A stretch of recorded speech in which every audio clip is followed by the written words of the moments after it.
Daily బాగుంది, daily చూస్తున్నాను.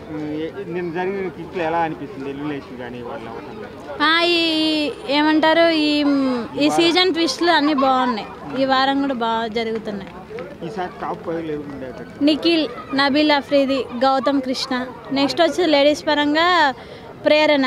విష్ణు కూడా కొంచెం పృథ్వీ కాన్సన్ట్రేషన్ తగ్గిస్తూ ఉండేదేమో, కానీ ఉండదు, టాప్ 5లో ఉండదు.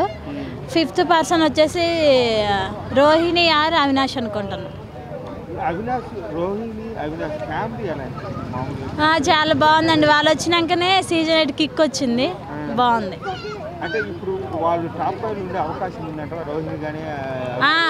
ఇప్పుడు వైల్డ్ కార్డ్ ఎంట్రీస్లో ఉన్న 3 మెంబర్స్లో ఎవరో తేజ అయినా ఉండొచ్చు, కానీ కొంచెం ఛాయిస్ తక్కువ అనిపిస్తుంది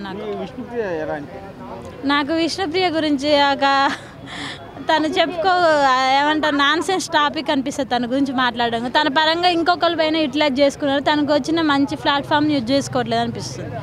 విన్నర్ ఛాయిస్ కోల్పోతుంది వేరే వాళ్ళ మీద కాన్సన్ట్రేషన్ వల్ల. అట్లా చాలా బాగా ఆడతారండి. ఎఫర్ట్స్ కూడా బాగా పెడతారు, పాయింట్స్ కూడా నామినేషన్లో మా వే ఆఫ్ టాకింగ్ చాలా బాగుంటుంది. గౌతమ్ కృష్ణ, నిఖిల్ కూడా బాగా ఆడతారండి. అంటే తన ఫిజికల్ స్ట్రెంగ్త్ కాకపోయినా అన్నీ బాగా యూజ్ చేసుకుంటారు.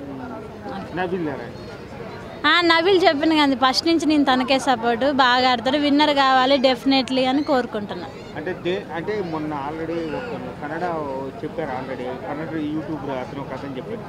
కన్నడ వాళ్ళు తెలుగులో ఆడుతున్నారు బిగ్ బాస్ లో, అందరూ కన్నడకి వాళ్ళకి ఆర్టిస్ట్ సపోర్ట్ చేయండి అని చెప్పి. దానిపై మీరేమంటారు? అసలు సపోర్ట్ చేయమండి మనం, అలా చేయాల్సిన. ఇంకోటి ఏంటంటే మా టీవీ ఛానల్ వాళ్ళు ఓన్లీ సీరియల్ పరంగా తీసుకుంటారు. ఓన్లీ ఎంతసేపటికి కంటెస్టెంట్ సీరియల్ వాళ్ళే వస్తారు, వాళ్ళు మనం డిస్కరేజ్ చేయకూడదు, కానీ వాళ్ళనైతే ఎంకరేజ్ చేయకూడదు. ఇప్పుడు నబీల్ అఫ్రీది ఉండు, బయట social media actor. Gautham Krishna ఉన్నాడు, తను కూడా ఒక కష్టపడి ఒక స్టేజ్కి, అలాంటి పర్సన్స్ని నేను ఎంకరేజ్ చేస్తాను. ఫస్ట్ సీజన్ నుంచి కూడా అంతే, సీరియల్ వాళ్ళని అలాంటివి ఎంకరేజ్ చేయి. ఎందుకంటే వాళ్ళు ఆల్రెడీ స్టాండర్డ్ నిలబడిపోయినారు. వాళ్ళకి సంపాదన అయినా ఏదైనా వాళ్ళ స్ట్రాటజీస్ వాళ్ళకు ఉంటాయి. ఇప్పుడు ఇలాంటి వాళ్ళని ఎంకరేజ్ చేస్తే వాళ్ళకి ఇంకా బయటకు వచ్చిన మల్టిపుల్ ఛాయిసెస్ వస్తాయి, బాగుంటుంది. సో అందుకని నబీల్ ఆర్ గౌతమ్ కృష్ణ విన్నర్ కావాలనుకో. ఈ వీక్లోనండి విష్ణుప్రియ కావాలని కోరుకుంటున్నా.